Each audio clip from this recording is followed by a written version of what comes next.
அன்பான சகோதர சகோதரிகளே, அதிகாலை நேர வணக்கம்.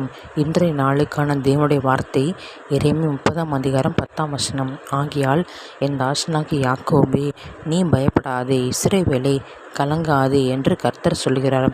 இதோ நான் உன்னை தூரத்திலும் உன் சந்ததியை தங்கள் சிறையிருப்பின் தேசத்திலும் இராதபடிக்கு இரட்சிப்பேன். யாக்கோபு திரும்பி வந்து அமர்ந்து சுகித்திருப்பான், அவனை தத்தளிக்க பண்ணுகிறவன் இல்லை. அந்த வசனத்தை கேட்டுக்கொண்டிருக்கிற தேவ ஜனங்களை, கர்த்தர் நம்மை பயப்படாமலும் கலங்காமல் இருக்கும்படி சொல்லுகிறார். கர்த்தர் நமக்கு பயமுள்ள ஆவி கொடாமல் பலமும் அன்பும் தெளிந்து புத்தியுள்ள ஆவி கொடுத்திருக்கிறார் என்று வேதம் சொல்கிறது.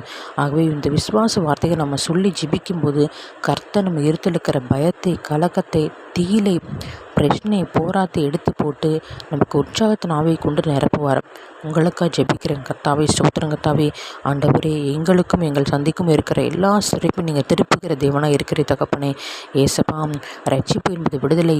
ஆண்டவரே, சமாதானம், ஸ்தோத்திரம் கர்த்தாவே. நன்றி ராஜா. ஐஸ்வர்யம், ஆண்டவரே, சுக பலன், ஆரோக்கியத்தையும் அனைத்தும் நீர் கொடுத்து விட்டிருப்பா.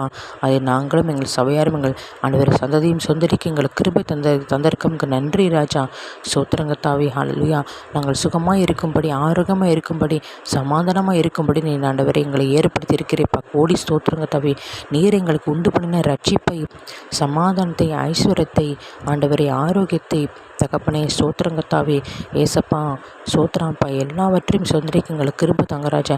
நீர் எங்களுக்குள்ள கொடுத்துருக்கிற ஆவிக்குரிய வரங்கள், ஆசீர்வாதங்கள் எல்லாம் தகப்பனே ஆண்டவரை சொந்தரிக்க எங்களுக்கு கிருபை தங்கராஜா.